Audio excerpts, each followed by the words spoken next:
Mirzo Ulug'bek jahon astronomiya fanining yirik namoyandasi. To'liq ismi Muhammad Tarag'ay Shohrux o'g'li Ulug'bek unga bobosi Amir Temur tomonidan berilgan taxallusdir. Mirzo Ulug'bek o'zbek xalqining faxru iftixori, dunyo astronomiya fanining yirik namoyandasi, adolatli hukmdor. Mirzo Ulug'bek 1394-yilning 22-martida Amir Temur saltanatining qishki chorbog'i, hozirgi Eronning Sultoniya shahrida tavallud topgan. 1449-yil 27-oktyabrda Samarqandda vafot etgan.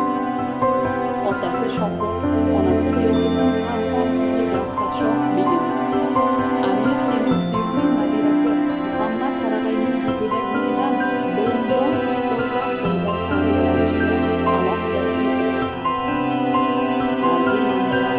Ulug'bek 11 yoshigacha Saroy mulk xonim tarbiyasida bo'lib, mashhur olimlardan saboq olgani qayd etilgan.